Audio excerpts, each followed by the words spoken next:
반갑습니다. 네, 반갑습니다.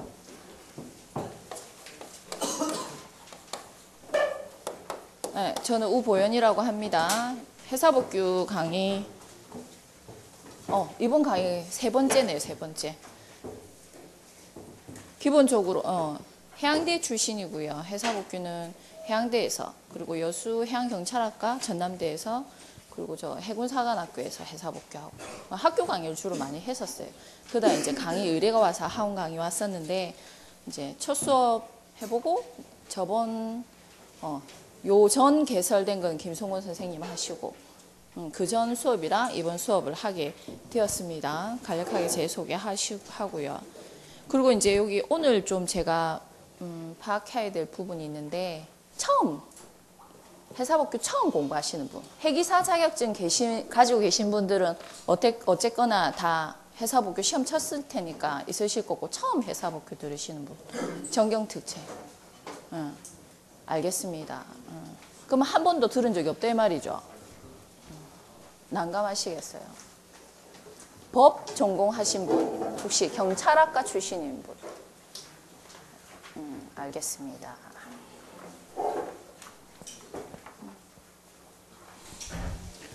그러면 제가 거기에 맞춰서 수업을 하도록 하겠습니다.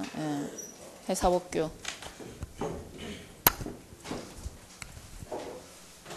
유인물 다 받으셨어요? 10시부터 강의인데 되도록이면 시각하지 마시고 제 시간에 앉아 계시면 되고요.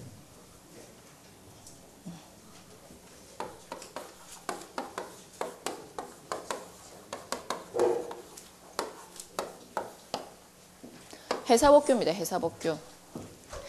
총 법이 28가지, 시행령, 시행규칙까지 한다면 굉장히 많죠. 기본법이 24종류 되고 거기에 시행령, 시행규칙까지 합치면 한 법당 3개로 나눠진다고 보시면 됩니다. 책이 2권이죠, 상하로. 굉장히 많습니다. 다행히 저번 시험 같은 경우는 굉장히 역대급 으로 아주 쉽게 나왔었어요. 회사복규가 걱정과는 달리 굉장히 어렵게 나오거나 박스형 문제로 다지선다형으로 나올 것을 예상했었고, 안에 다른 한편으로는 가장 기본적인 것을 기출할 것이다 라고 생각을 했었는데 굉장히 쉽게 나왔어요. 그래서 만점자가 굉장히 많이 나왔었죠. 그러니까 이제 저 어디 항만에 이렇게 해당되지 않는 항만을 고른다라든지 벌칙 규정이 나온다라든지 그런 문제가 전혀 없었어요. 그래서 가장 중요하고 기본적인 문제들이 한 부분에서 이제 나왔었고, 특이한 점은 해양경비법에서 원래 한 문제 정도, 많아도 2문제였는데 이번에 한 4문제 정도 기출이 됐다라는 거. 그러니까 비중이 이제 실질적으로는 기출을 이제 교수님들이나 아니면 전문가들, 연수원 교수들이나 해서 이렇게 기출을 하는데 어느 출신이 내느냐에 따라서 문제의 경향이 달라진다라는 겁니다. 어떤 한 2회 같은 경우 이제 요번 지점 거 빼고는 박스형 문제가 계속 기출되기도 하고 사례가 또 특이하게 나오기도 했었거든요. 그래서 초창기 때 해양경찰 시험 쳤을 때보다 문제가 점점점 저 끝에 시행령이나 시행규칙에서 표에서 나오기도 했었고 점점 떨어뜨리기 위한 시험이 아니었느냐 이렇게 해서 걱정을 했었는데, 오히려 이제 이번 시험 같은 경우에는 굉장히 쉽게 나왔었어요. 그래서 여러분들이 이제 처음 회사복규를 하면 너무 양이 많고 암기할 게 많아서 부담감이 크실 겁니다.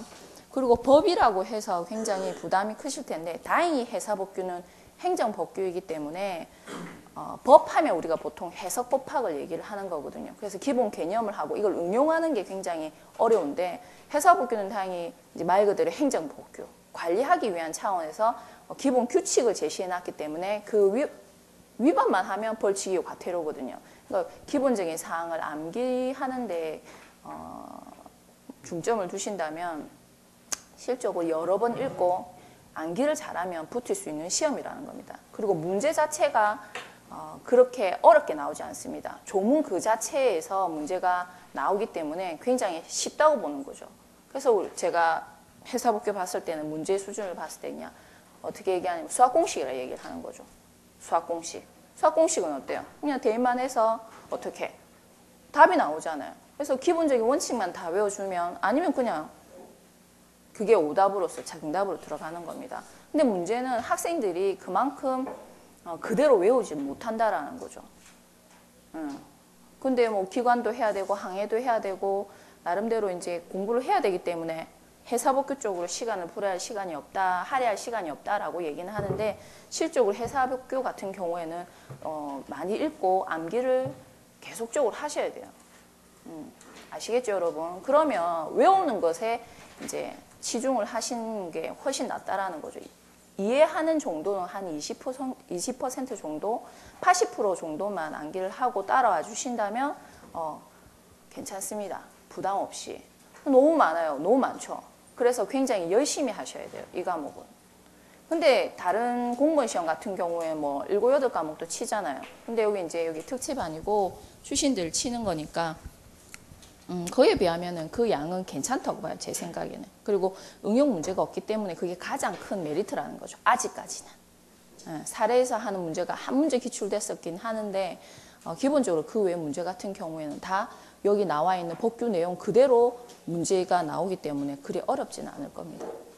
아시겠죠?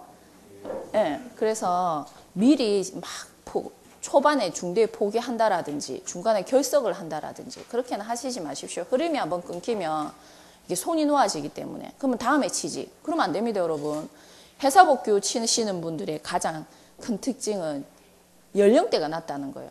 특채이기 때문에 다른 공무원 시험에 비해서. 그래서 내년에 치지 이런 마음 가지는 사람들이 있는 것 같더라고요. 그래서 한 수업 반쯤 지나면 절반이 안 옵니다, 여러분. 그럼 떨어진다고? 그럼 인강하지. 인강하고는 또 달라요. 똑같이 하는 것 같죠? 근데 실질적으로 다르다는 겁니다. 또 화면에 나오는 거하고 안 나오는 거 차이도 있는 거고. 그래서 되도록이면 끝까지 같이 가주시는 게 여러분들이 이제 합격하는데 조금이나마 더 도움이 되지 않을까. 비싸잖아요. 그리고 이게 뭡니까? 무슨 비래요, 이거? 학원비. 그죠? 뽕을 뽑고 가셔야죠. 그러니까 열심히 하시면 기본적인 내용을 체계를 습득하고 틀을 다 잡는데 제가 도움을 줄 수 있으리라고 확신을 합니다. 나머지는 여러분들이 기억을 하는 거죠. 솔직히 저는 시행규칙까지 다 안 해옵니다, 여러분. 제가 시험 치는 거 아니기 때문에 저는 기본적인 틀 잡아드리고 주요 내용 설명해주고 그리고 기출문제 이런 거 나오고 그리고 그 외에 제가 문제를 내서 첨부해 드리는 거죠. 이해하시겠습니까? 외우는 거는 여러분들이 굉장히 세세하게 열심히 외워야 됩니다. 자기만의 노하우로. 아시겠죠? 저는 강사 생활 10년에서 해사복교를 했다 하더라도 저는 강의를 하는 사람이고 공부를 하는 사람은 여러분들이라는 것을 절대 잊어서는 안 됩니다. 그래서 열심히 하셔야 돼요. 아시겠죠? 그리고 이렇게 좋은 특채는 없습니다, 여러분. 거저먹기입니다, 거저먹기. 특히 해사복교는 다른 법과목에 비해서 굉장히 쉽습니다. 양이 많고 기억해야 될 게 많다라는 단점 외에는. 아시겠죠? 이제 그렇게 마음 잡으시고 그러면 오늘 첫 시간이니까 해사복교와 관련된 해사법 전체에 대한 흐름을 제가 잡아 드릴게요. 처음 공부하신다니까 제가 하는데 보통 우리가 해사법이라고 얘기를 합니다. 해사는 뭡니까, 여러분? 바다죠, 바다. 바다와 관련된 일에 관련된 부분입니다. 저는 한자를 쓰지 않습니다. 처음이자 마지막입니다. 해사, 바다와 관련된 일이라는 거죠. 무엇을 기준으로? 선박입니다, 여러분. 선박. 바다에서 가장 큰 역할을 하는 부분이 선박입니다. 그래서 해사법은 선박을 중심으로 구성이 됩니다. 바다 일이라는 게 바다를 이용해서 운송로잖아요. 바다라는 게. 물론 과학 시추에 대한 부분도 있지만은 기본이 되는 것이 중심에 있는 것이 선박이라는 겁니다. 그럼 선박을 가지고 어떻게 하느냐? 선박은 무슨 일을 합니까? 운송을 하죠. 운송. A라는 지점에서 B라는 지점까지 운송이라는 걸 한다는 거예요. 들어놓으십시오, 여러분. 전체적인 걸 이해하는데 도움이 됩니다. 그러면 A라는 지점에 필요한 게 뭡니까? 항만이죠. 항만과 항만 사이를 오고 가는 거잖아요. 그래서 항만과 항만 사이에 선박을 가지고 운항을 하는 겁니다. 그럼 사람은 누가 나타나요? 선박을 가지고 있는 누가 들어가겠습니까? 선주가 들어가는 거죠. 선박 소유자, 선주. 요즘은 상법에서 운송인이라는 표현으로 씁니다. 선박을 가진 사람. 그럼 선박이 이런 항만에서 항만까지 운송을 하는데 그 대상이 되는 건 뭐예요? 선박이 실려지는 화물. 그래서 보통 화주가 여기에 들어갑니다. 선주가 자기 선박을 가지고 화주의 화물 받아서 운송을 하죠. 그러면 이 선박이 운항하기 위해 필요한 능력에는 뭐가 들어갈까요? 필요한 게 뭐가 있을까요? 선박을 움직이는 사람이 필요하겠죠. 선원이 필요하다는 거. 보통 직원과 부원으로 나뉘어져 있죠. 직원은 해기사들이 많이 하고 그 다음에 부원으로 나뉘어져 있습니다. 이런 선박, 근데 선박이 우리나라가 조선의 1위국이죠. 예. 그럼 선박이 안전하게 운항하기 위해서는 어떻게 해야 돼요? 예? 잘 만들어야 돼요. 맞습니다. 그렇죠. 잘 만들어진 뒤에 검사를 받죠. 그래서 잘 만들어져야 됩니다. 어떤 게 잘 만들어지느냐? 선박은 바다에서 운항을 하기 때문에 부양성이 보장되어 있어야 됩니다. 부양성. 물에 떠야 된다는 거죠. 예. 잘 만들어진다는 거 부양성. 그 다음에 보건성이 들어가야 됩니다. 부양성과 보건성. 물이 잘 뜨고 파도나 바람에 의해서 배가 기울어졌을 때 어떻게 제자리로 돌아올 수 있는 능력을 얘기한다는 거죠.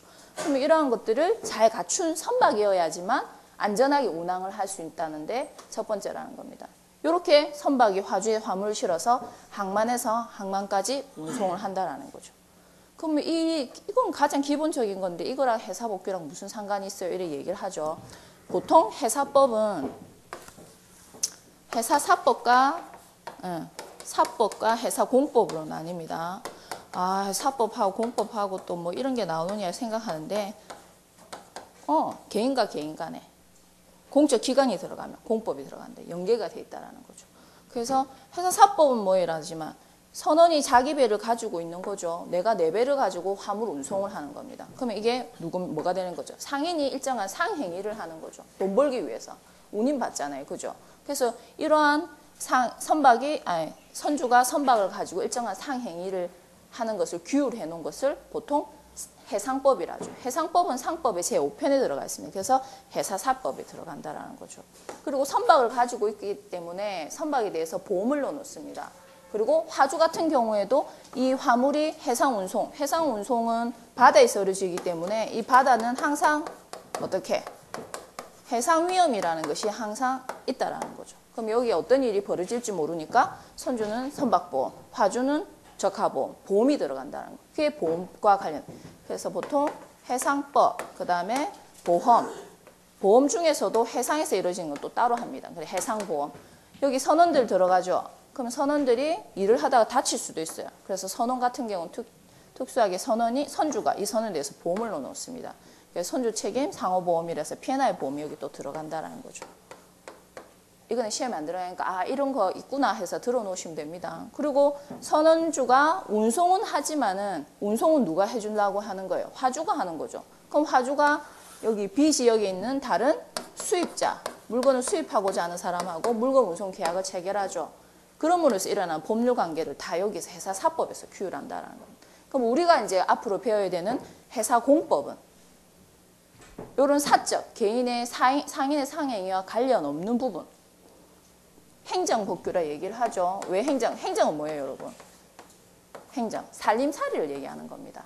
그러면 선박의 이런 선주가 가지는 권리, 선박을 가지고 있으니까 자기가 이걸 사용 수익하는 건 자기 몫이잖아요. 그럼 자기 몫이니까 이것을 자유롭게 쓴다라는 거죠. 근데 문제는 이런 자기네 기본적인 권리를 행사함에 있어서 필요한 게 뭡니까? 전제가 의무도 이행을 해야 된다는 겁니다. 즉 한국 선박으로서 이제 우리나라니까 한국 선박으로서 이런 한국이라는 나라 안에서 이런 운송 행위를 통해서 이익을 보면 거기에 대해서 뭘 내야 됩니까? 세금을 내야 된다는 거죠. 그리고 물리적 안정성이라든지 이런 기본적인 규칙들을 다 지켜야 된다는 겁니다. 이게 국제적으로 선박이 만약에 이게 한국이고 여기가 뭐 LA항이라도 된다 한다면 국제적으로 올려질 때 우리나라 선박이 LA항에 들어갔을 때 이 운항을 하는데 필요한 여러 가지 국제적 기준에 다 합치가 돼야 된다는 거죠. 그런 규정을 다 어떻게 해사복규에서 제시를 한다는 겁니다. 그럼 첫 번째가 제일 먼저 나오는 게 선박법이거든요. 선박법이라는 것은 선주가 내가 배를 만들어 왔죠. 만들어 왔으면 이게 어떻게 해요? 이게 내 배라는 걸 또 알려야 된다는 겁니다. 그리고 이 선박이 어디로? 한국 선박이라는 국적을 취득해야 되잖아요. 그죠? 그래서 이런 국적 취득과 관련된 부분이 선박법에서 제시를 하는 겁니다. 그 다음에 관련된 거, 아까 우리가 선박이 안전해야 된다 했었죠. 물리적으로. 그래서 부양성, 보건성, 검사한다는 부분이 있었죠. 그래서 선박안전법은 이런 선박의 안전성과 관련된 부분을 규정하고 있는 거라는 거죠. 근데 중요한 거는 선박법이나 선박안전법은 해당되는 적용 대상 선박에 어선이 빠져 있어요. 그래서 어선법은 따로 있습니다. 어선법은 선박법과 선박안전법에 나와 있는 것을 어선에만 적용시킨다라는 거죠. 그래서 어선의 국적 취득이라든지 선박검사는 어선법에서 총괄적으로 다루고 있어요. 그래서 어선이 여기서 제외돼요. 그 다음에 이 선박, 한국 선박이 만들어졌을 때 뭐라고 했어요? 대부분 국제선박, 내항선이 아니라 외항선을 할 경우에는 국제항해를 해야 되겠죠. 그럼 국제항해에 필요한 톤수, 국제총톤수를 측정한다라든지 국제선박으로 등록을 해야 된다. 이런 규정이 있다는 거죠. 우리나라는. 그래서 국제선박으로도 등록을 해야 되기 때문에 국제선박 등록법이 있는 거예요. 그래서 선박법규 안에 선박법, 선박안전법, 어선법, 국제선박 등록법 이 네 가지가 기본적으로 들어간다는 겁니다. 근데 왜 가장 기본법이 선박법이에요 라고 얘기한다면 항상 해사법규의 대상이 되는 거는 이 선박이라는 겁니다. 선박. 물론 선주의 권리 의무도 이제 나오겠지만 기본적으로 선박을 다 규제 대상으로 하고 있다는 거죠. 운항주체이기 때문에. 그러면 두 번째 나오는 게 뭐예요? 선원법규죠. 물리적 안전성에 대해서는 선박법규에서 그 다음에 인적 요소, 선박에 운항하는 데 필요한 게 뭐가 있어요? 선원이겠죠. 그래서 육상 근로자한테 적용되는 노동법이 뭐예요? 근로기준법이죠. 그래서 이 해상 노동 같은 경우에는 육상과는 달리 해상 위험에 노출되어 있고 그다음 특수성이 있기 때문에 선원법이라는 것을 제정해서 노동 관련된 근로 관련된 재해보상 관련된 이런 것들을 다 적용을 시키고 있다는 겁니다. 그리고 유일하게 이 안에 선내 질서 유지를 하기 위한 선장의 직무 권한을 편입시키고 있습니다. 즉 근로기준법에는 육상 근로기준법에는 없는 내용이죠. 특수 부분이니까 즉 일하는 공간이 선박이다 보니까 선박은 안전해야 되잖아요. 그 질서가 다 유지가 되어야지만 운항을 안전하게 하니까 그런 부분이 여기에 들어가 있다는 게 선원법입니다. 그 다음에 이제 여기 해기사들 계시죠. 그래서 선박 직원법. 선원 같은 경우 보통 직원과 보원으로 나누는데 이 선원법이 안에 직원, 즉 해기사 자격증을 따는 것들 이제 시험이나 종류별로 언급해 놓은 것이 이제 선박 직원법입니다. 그래서 이 선원법규에서 선원법, 이제 근로기준법이니까 그 다음에 선박 직원법 이 두 가지가 선원법규 들어가는 거죠. 이렇게 인적 요소와 물적 요소가 다 가미가 되면 이 선박을 가지고 뭐라는 겁니까? 바다로 나가는 거죠. 그럼 운항을 하는 겁니다. 여러분들 자동차 운전하려면 뭐가 있어야 돼요? 면허 있어야 되잖아요. 마찬가지로 선박도 마찬가지라는 겁니다. 면허 하려면 무슨 법? 도로교통법 공부하죠. 마찬가지로 배도 운항을 하려면 도로교통법. 그러면 뭐 항로교통법이에요? 하지만 보통 해사안전법이라 얘기한다라는 거죠. 해사안전법이라고 해서 어떻게 바다에서 필요한 교통법규가 해사안전법이라는 겁니다. 그전에는 솔라스 협약, 즉 국제적인 해상교통법이라고 해서 해상교통안전법이라 했었는데 이것을 해사안전법으로 바꿨습니다. 용어를. 즉 해상교통뿐만 아니라 해상에서의 질서유지, 안전 운항을 위해서 필요한 규정을 다 포함시켜서 해사안전법이라고 규정한 거죠. 이 교통법규입니다. 그리고 이거는 바다에서의 교통법규. 그 다음에 입출항법이 요번에 바뀌었었죠. 이제 보통 계항질서법인데 이게 입출항법이라고 해서 계항장 내에서 교통법규가 입출항법으로 바뀐 겁니다. 즉 항만 내에서 왜 입출항법이 있겠습니까? 바다 같은 경우에는 국제 선박이든 내항선은 같이 움직이죠. 그래서 똑같은 규칙대로 IMO에서 만든 솔라스 협약을 기준으로 해상교통 콜레그 협약을 통해서 적용을 받지만은 우리나라의 관습이라든지 법규가 적용되는 항만 내로 들어오면 우리나라 항만의 관습과 법규에 따라야 된다는 내용을 주로 담고 있습니다. 그래서 입출항법은 항만 내에서 이 항만을 벗어나면 그때부터 무슨 해사안전법에 규칙이 적용이 된다라는 거죠. 그래서 이런 교통법규가 있다라는 겁니다. 그러면 이제 교통법규를 통해서 선박이 운항을 한다. 그죠? 근데 운항을 하다 보면 사고가 날 수가 있습니다. 그죠? 사고 날 수 있죠. 선박 충돌 대부분 자초도 일어나고. 그러면 이 사고가 발생을 하면 뭘 해야 돼요? 사고가 발생하면 조사해야 되겠죠. 조사하고 고의가실이 얼마 있는지 기본적으로 심판을 하게 됩니다. 이게 해난심판법입니다. 선박과 관련된 부분이죠. 또 오염이 발생을 하면 선박 충돌로 인해서 유류가 유출되었다. 이 방제 작업이 있어야 되는 거죠. 그리고 사고가 발생을 하면 방지를 하여야 되겠지만은 어떻게 오염 전에는 이런 오염 사고가 일어나지 않도록 방지를 해야 된다라는 거죠. 환경관리법에서 이걸 규정하고 있습니다. 이런 식으로 해서 어떻게 선박을 중심으로 공법적인 규제가 쭉 이루어진다라는 거죠. 그리고 항만과 항만이 이루어지기 때문에 항만법도 여기에 들어갑니다. 해운법이라 얘기를 항만법. 그리고 선박이 어떠한 형태로 운항하는지, 운항 형태에 따라서 화물을 운송하는지, 여객을 운송하는지, 아니면 국내항과 국내항만 운항할 건지, 아니면 국내항과 외국항만 운항할 건지, 외항선으로 운영할 건지, 국내선으로 운영할 건지, 이런 것들을 또 해운법에서 다 등록 절차를 둬서 따로 규정을 하고 있다는 거죠. 여객은 면허를, 화물 운송은 등록을 함으로 인해서 업을 영위할 수 있도록 그런 부분들이 총망라해서 다 해사복규라는 겁니다. 아시겠죠, 여러분? 이런 식으로 들어간다라는 겁니다. 그래서 여기 이제 나눠드린 프린트 중에 체계도가 있죠. 예. 그래서 선박법규에는 선박법, 선박안전법, 국제선박등록법, 어선법이 나옵니다. 여기에 글자가 약간 기울어진 거 있죠. 이게 매년 기출되는 겁니다. 근 3년 동안에 기출된 범위를 봤을 때 한 번씩은 다 나온 문제고 밑줄이 그어져 있는 것은 두 문제 이상 나왔던 겁니다. 근데 이번에는 선박법이라든지 어선법에서는 나온 게 없었죠. 그래서 이게 이제 선박법규, 그 다음에 선원법규, 선원법하고 선박직원법이 여기에 들어갑니다.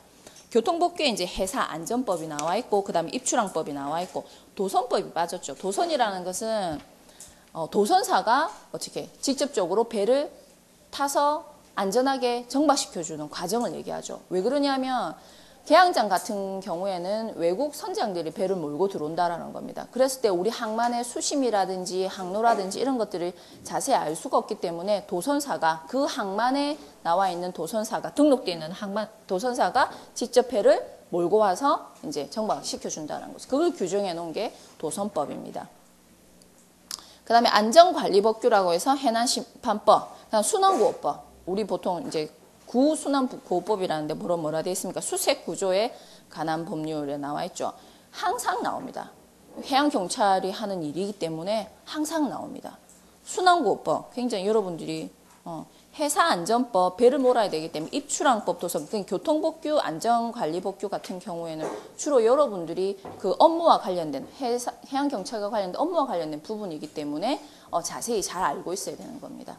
그 다음에 해양환경법규 해서 환경관리법규라 돼 있죠. 이거는 기본적인 오염 방지와 방제에 대한 부분이 언급되어 있습니다. 그 다음에 수상레저 관련 법규. 초창기 해양경찰 문제에는 이 수상레저가 잘 안 나왔었어요. 왜? 국민들 관심의 대상이 아니었거든요. 근데 요즘은 여가 생활에 굉장히 초점이 맞춰져 있어가지고 수상레저 안전 법규도 굉장히 자주 나옵니다. 왜? 바다에서 레저 하다가 잘못되면 누가 출동하지요? 해양경찰이 출동하지요. 그래서 기본적으로 수상레저 관련 법규도 나옵니다. 그래서 수상레저 안전법, 계속 단골 손님이죠. 그다음에 유도선 사업법, 낚시관리, 육성법 이런 것들이 계속적으로 나오고 있다는 거예요. 기출 빈도가 높죠. 유선, 도선은 뭐예요 하죠? 여러분 태종도 내려가면 유람선 타죠. 유람선. 그걸 얘기하는 겁니다. 쉽게 얘기하면. 그 다음에 조업 관련, 이제 어선들과 관련했을 때 이제 문제되는 거죠. 수산업법하고 선박안전조업규칙입니다. 요즘 해양경찰의 이제 서해안 쪽으로 해서 중국 어선들하고 대립이 많죠, 여러분. 그죠? 항상 심각하고 항상 해양경찰이 모자란다라는 거. 그것들이 이제 언급하고 있다라는 겁니다. 그래서 해양경찰은 일반 순경들보다는 이제 응시하시는 분 범위는 작지만은 계속적으로 꾸준히 계속 인원 확충이 들어갈 거라는 거죠. 그래서 이 수산업법, 안전조업규칙 이런 것들이 들어간다라는 거. 그래서 수산업법도 늘 단골손님처럼 두 문제 정도가 나왔습니다. 기존에는 한 부분에서 3문제 이상 나온 적이 없었어요. 이번에 해양경비법이 이제 4문제 정도 나왔으니까 큰 변화죠, 여러분. 해양경비법은 내용이 굉장히 작거든요. 그래서 나올 수 있는 문제는 다 나왔다고 보시면 됩니다. 그 다음에 해운 항만 관련 법규에서 항만법 중간에 있죠. 세 번째. 그 다음에 해운 항만 운송사업법. 해운법은 여객 운송이냐 화물 운송이냐 정기적으로 움직이느냐 필요할 때만 운송하느냐 부정기냐 이런 것들 업의 등록과 관련된 부분이 들어가고 그 외에 대리점업, 대여업, 관리업 이런 것들은 어떻게 하는지 등록을 통해서 이루어지는지 그런 것들을 구별해 놨습니다. 항만 운송 사업은 항만에서 운송을 얘기하죠. 즉 부선을 이용해서 예인선을 통해서 선박을 통해서 운송을 한다든지 하역 작업, 그다음 선적 작업과 관련된 부분들이 항만 운송으로 들어가 있습니다. 그다음에 오천호항법, 이거는 오천계를 얘기하죠. 오천과 관련된 법. 그다음에 국제항해 선박 및 항만시설 보안에 관한 법률. 이게 기존에 한 번 정도 나온 적이 있었는데 그렇게 기출 빈도가 높지는 않습니다. 그다음에 해양경비법이 진하게 돼 있죠. 그래서 입출항법이라든지 해양경비법 같은 경우는 여러분들이 다 처음부터 끝까지 목적에서부터 용어 정의, 적용 범위, 그다음 주요 내용까지 다 암기를 하고 계셔야 될 부분입니다. 그다음 이제 해양관할 법규. 원래 해양경찰에는 이 관할 관련 법규가 하나도 나온 적이 없었어요. 그러다가 영해 및 접속수역 해서 관할 관련된 문제가 한 문제 나오더니 그 다음부터는 한 문제씩 돌아가면서 나오는 거예요. 그래서 이번에는 나오진 않았는데 이 영해 및 접속수역법, 배타적 경제수역법, 그 다음에 배타적 경제수역에서 외국인 어업에 관한 부분이죠. 주권적 권리 행사에 관한 법률, 해양법에 관한 국제연합 협약, 그 다음에 해양과학조사법. 영해 및 접속수역, 배타적 경제수역, 해양과학조사법이 다 어디 들어가 있습니까? 유엔 해양법 협약에 다 기본적인 내용으로 들어가 있는 것을 우리가 부분적으로 빼서 국내법화 시킨 겁니다. 그래서 해양법에 관한 국제연합 협약의 내용이 곧 영해 및 접속, 배타적 경제수역, 그 다음에 해양과학조사 그대로 내용을 같이 한다고 보시면 됩니다. 그리고 여기 보면 이제 그 뭐 주권적 권리 행사에 관한 법률 나오는데 여기 나오는 것은 거의 다 협약 내용입니다. 이제 회사 복귀를 하게 되면 예전엔 그런 문제도 많이 나왔었어요. 즉 특히 계양질서법 있을 때 계양장 내에서 즉 항만 안에서 해사안전법, 해상교통안전법하고 계양질서법, 그 다음에 국제협약 이랬을 때 이 우선순위, 적용된 우선순위 이런 것도 문제에 나왔었거든요. 근데 지금은 이제 워낙 그런 문제가 많이 나왔기 때문에 이제 그런 문제는 안 나오는데 기본적으로 최우선 적용순위는 계양장 외에서는 계양장은 우리나라 법이 특별법이기 때문에 들어가는 거고 그 외에는 국제협약이 제일 먼저 적용이 된다라는 거죠. 다른 법률과의 관계라는 부분에서 그렇게 언급이 되죠. 그래서 해사복귀의 대부분 내용들이 다 어떻게 국제협약을 기준으로 해서 받아들인 내용이라 보시면 됩니다. 국내법인데 국제협약까지 그 내용이 어떠냐면 배가 이렇게 전 세계적으로 운항이 되기 때문에 국제적 기준에는 합치될 수 있도록 우리가 운항을 해야 된다는 거죠. 그래서 IMO에서 나와 있는 기본적인 협약들이 국내법, 우리가 지금 배우고 있는 해사복귀 내용 안에 다 스며들어가 있습니다. 아시겠죠? 그런 식으로 해서 이제 나온다라는 거죠. 참고적으로 밑에 국민안전처 목적이라든지 이제 뭐 사건 때문에 이제 국민안전처로 이제 해양경찰이 소속이 되어 있죠. 점차 이제 치유가 이제 회복이 되었고 지금 이런 기능을 하고 구성이 들어가 있습니다. 그리고 해양경비과 맨 끝에 보면 경비과, 안전과, 수색구조과, 레저과, 교통관제과, 오염방제국 이래 들어가 있죠. 이 해양경찰의 기본적인 구성이라는 거죠. 그러면 이 구성을 봤을 때 뭘 필요로 하는지 아시겠죠? 수상레저과에서는 뭐가 필요하겠습니까? 수상레저 관련 법규에 대한 전문인이 필요할 거고 수색은 수색 구조에 관한 법률이 제일 먼저 우선시 될 거라는 거죠. 근데 이제 우리는 들어가기 전이니까 다 해야 되겠죠. 그래서 각 부서에 맞게. 근데 중점은 어떻게? 요 각 부서에 필요한 법에 맞게 마지막에는 정리하실 때는 중점적으로 보셔야 된다는 겁니다. 나중 되면 시험 칠 때 되면 포기하는 안 보는 과목도 나옵니다, 여러분. 안 보는 법이 나온다라는 거죠. 그래서 그거는 나름대로 추려가셔야 되는 부분인데 하다 보면은 정리가 됩니다, 나름대로. 자, 그리고 기본적으로 이제 강의 계획서에서 진도가 나와 있죠. 1주, 그러니까 보통 5시간을 기준으로 했을 때 10주로 해서 이렇게 나온다라고 되어 있는데 보통은 이 순으로 나가지만 실질적으로 수업을 하다 보면 요 계획대로 안 나가집니다, 여러분. 근데 순서는 요 순서대로 쭉 차례대로 한다라는 거죠.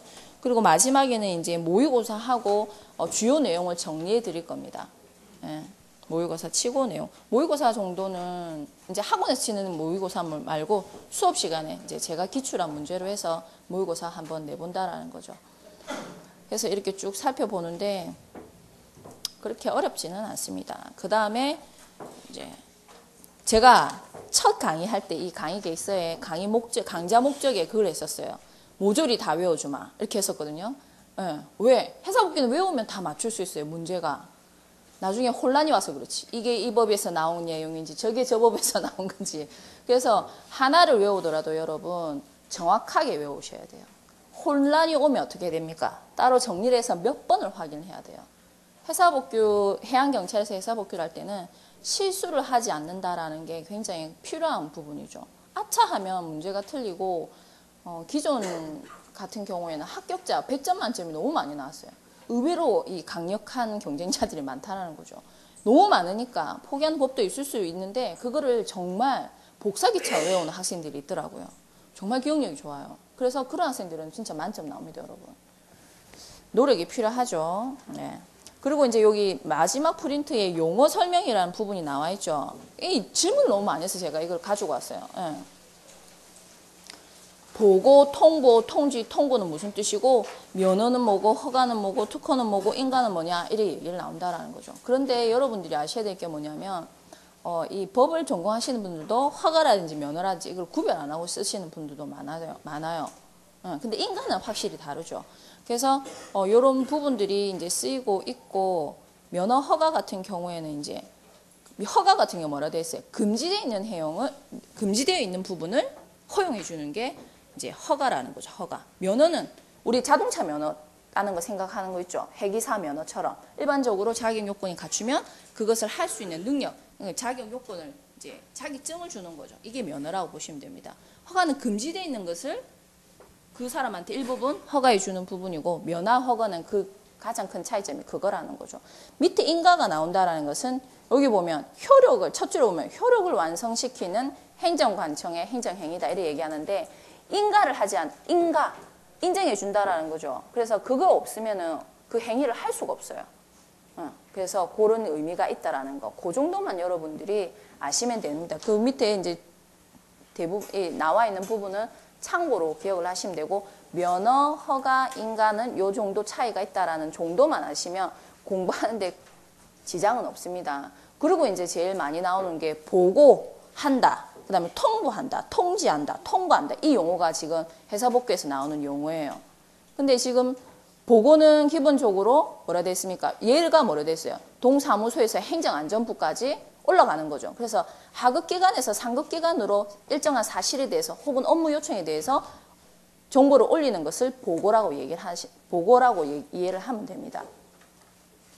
통보 같은 경우에는 얘가 뭐로 나와 있어요? 동사무소나 교육청 이렇게 돼 있죠. 그래서 같은 급 기관들끼리 정보 공유의 성질이 더 많다라는 거죠. 그렇다고 상부기관까지 안 올리냐? 그렇지는 않습니다. 업무 요청이 오면 올릴 수도 있지만 대부분의 의미가 통보는 어떻게? 업무 협조를 위해서 같은 기관끼리 오가는 정도를 얘기한다는 거죠. 그 다음에 통지는 뭐라 돼 있어요? 일방적으로 문서나 구두를 알려주는 행위, 통지한다.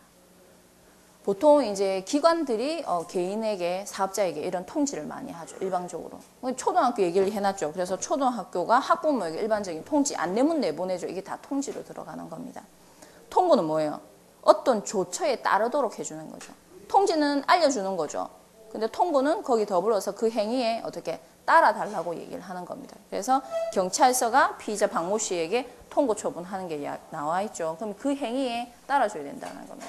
그래서 통고입니다. 제일 많이 오는 게 보고한다. 그 다음 통지한다. 근데 저 뒤로 가면 통과한다. 해양경찰, 이제 해양경비호가 하면 통고 부분이 나옵니다. 그래서 이런 것들이 차이가 있다라는 것을 이해하시면 됩니다. 됐습니까? 네, 이렇게 해서 이제 기본적인 부분의 전달은 다 했고, 오늘은 이제 첫 부분으로 넘어가도록 합시다.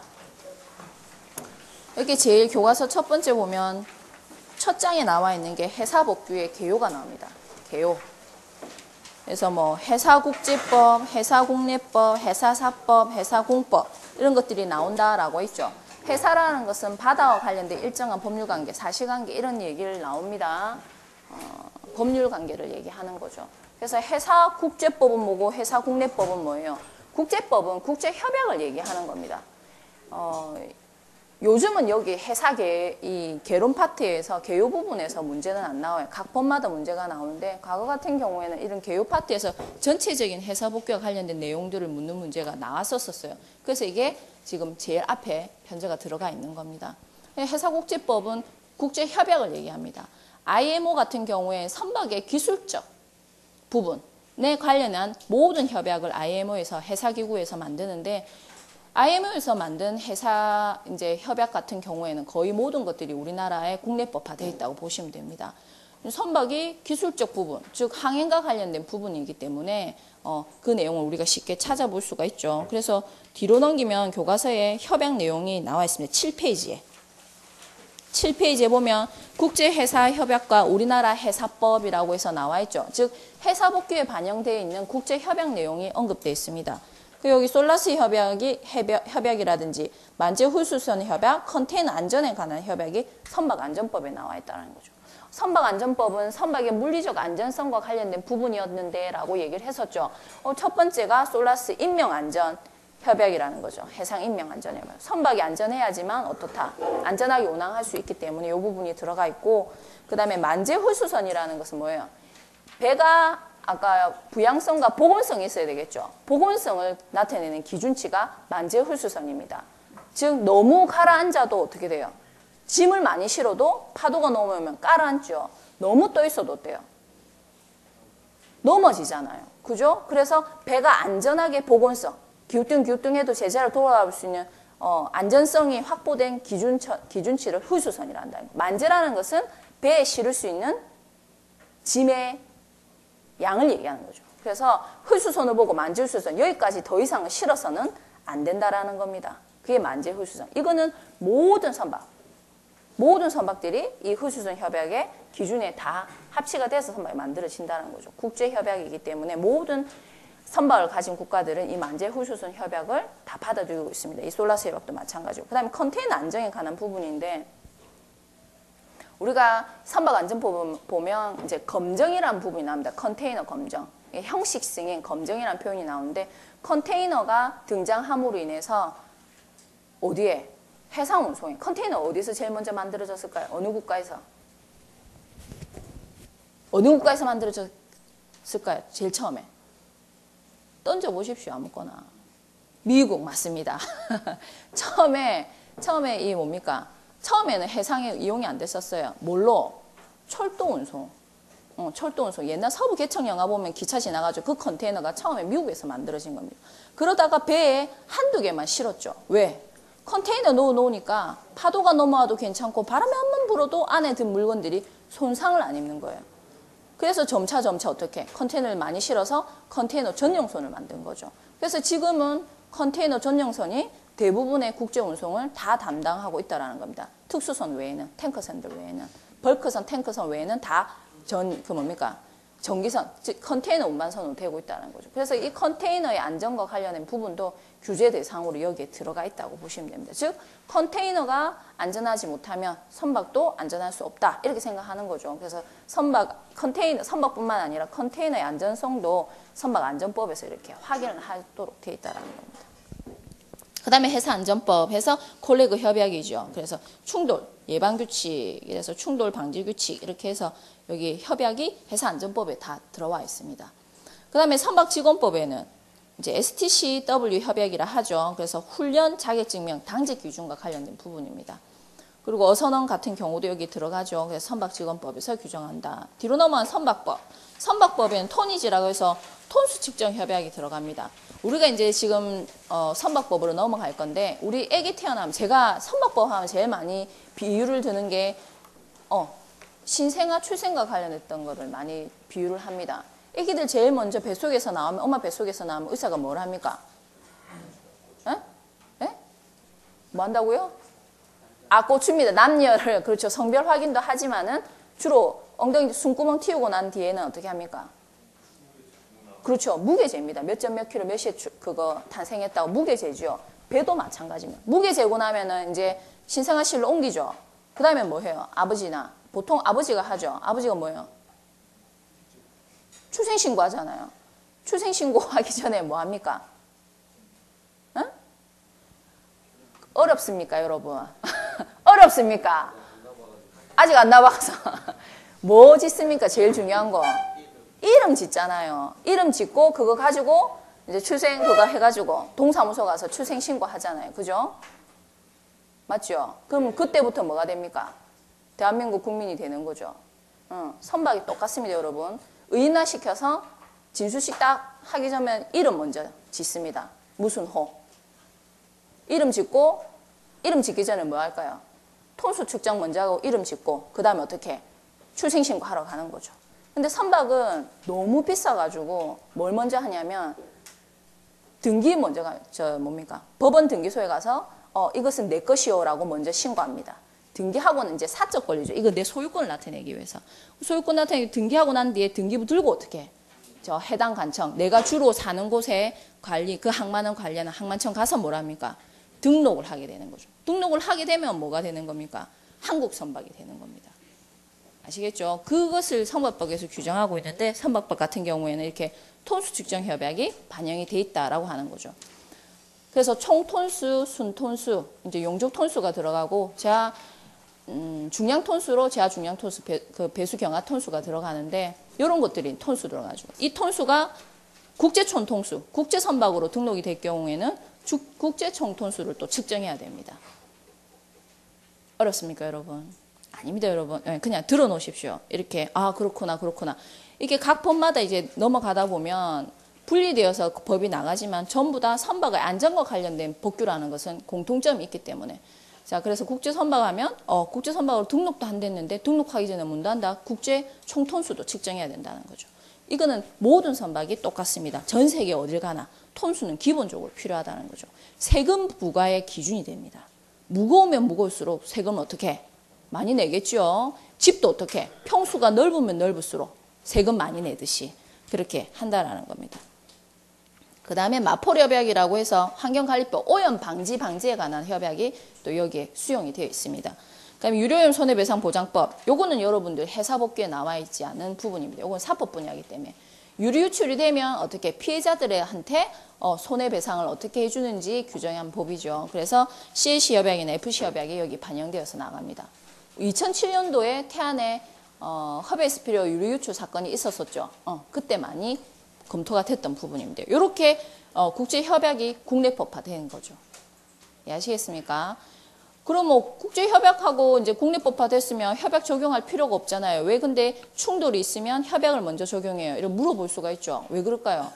국내법은 국제협약 같은 경우에는 대표들이 모여서 약속을 했죠. 근데 이 부분이 현시사에서 필요가 없으면 개정을 합니다. 그럼 의정서 프로토콜을 많이 냅니다. 그럼 개정서 1, 그러니까 부속서 1, 뭐 개정안도 내고 부속서도 내고 추가적으로 계속 만들어내는데 그런 것들을 국내법화시켜서 국내법에 반영을 하려면 개정 과정을 거쳐야 된다는 거죠. 그래서 공백기가 있을 수 있다는 거죠.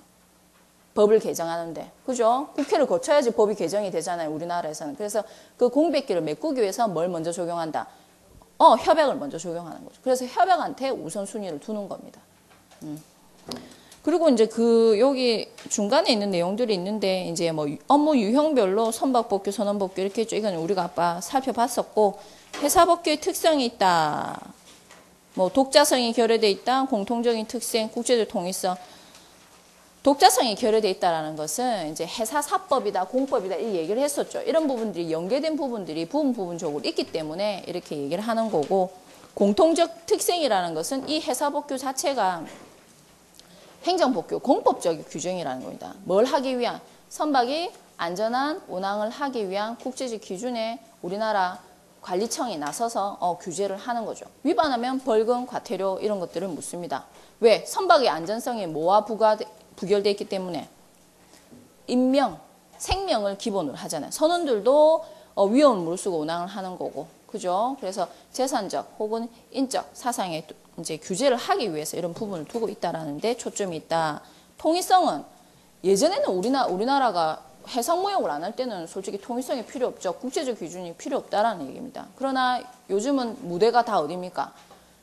국제항해잖아요. 그죠? 그래서 이 모든 국가들이 필요성을 제기를 하는 겁니다. 기준이 다르면 입항이 안 되듯이. 미국 같은 경우에는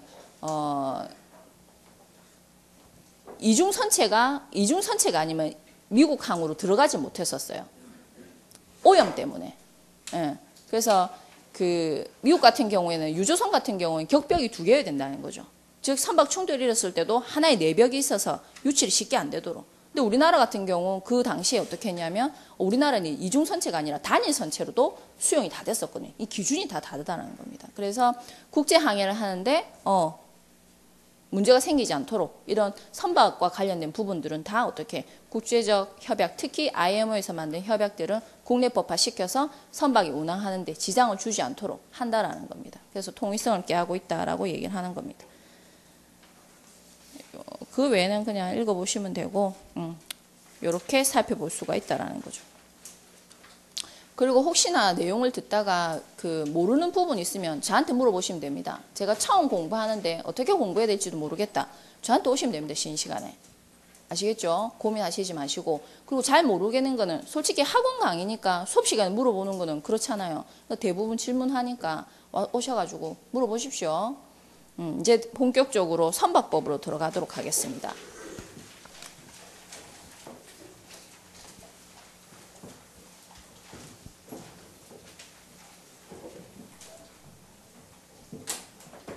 회사복귀는 항상 같은 형식으로 들어갑니다. 제일 1조가 뭐?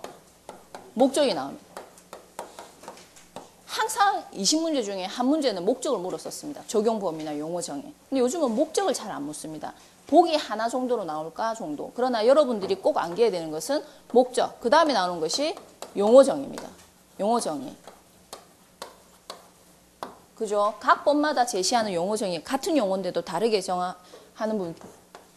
같은 용어인데도 다르게 해석하는 부분이 있거든요. 특히 시험 문제에 제일 많이 나온 게 소형 선박이라는 거죠. 그래서 이런 것들, 용어 정의. 그 다음에 적용 범위. 적용 범위 같은 경우에는 예외 부분이 너무 많습니다. 회사복귀는. 회사복귀는 항상 선박이 운항을 하다 보니까 원칙도 있는데 항상 원칙 후에 뭐가 입니까? 단, 제외한다, 예외한다. 이게 참 글씨기 허죠, 여러분. 왜? 원칙도 외우기도 빠듯한데 항상 예외가 있습니다. 이게 재미나죠. 근데 나중에 하다 보면 기본적인 이 적용 범위뿐만 아니라 내용에 가서도 예외가 나옵니다. 그러니까 여러분 어렵다 이런 얘기가 나오죠. 그래서 이런 것들은 계속 반복해서 확인해주는 과정을 거칠 수밖에 없습니다. 하여튼 적용 범위가 나오고 그 다음부터 이제 주요 내용이 나오는 거죠. 주요 내용이 쭉 언급하다 보면 마지막에는 뭐가 나옵니까? 보칙하고 그 다음에 벌칙 부분이 나옵니다. 벌칙 부분. 한 문제씩은 나왔는데 근 2년간은 안 나왔습니다. 그래서 제가 수업 시간에는 대부분 벌칙은 안 봅니다. 주요 내용에서 언급된 주요 부분이 주요 내용 위반인 경우 벌금 얼마 이게 조금 이게 차별이 되어 있거든요. 보시고 이거는 여러분들이 선택사항이라는 거죠. 제 같으면 내용을 더 공부하지 벌칙은 잘 안 본다 이 말입니다, 여러분. 그래서 요거는 여러분들이 이제 암기를 하고 시간이 나오면 벌칙 부분도 주요 부분과 연결해서 내용 연결해서 요리 위반하면 벌금 얼마 이런 식으로 해서 같이 공부해주면 굉장히 효과적이긴 하다라는 거죠. 자, 쉬고 내용 이어서 하도록 하겠습니다.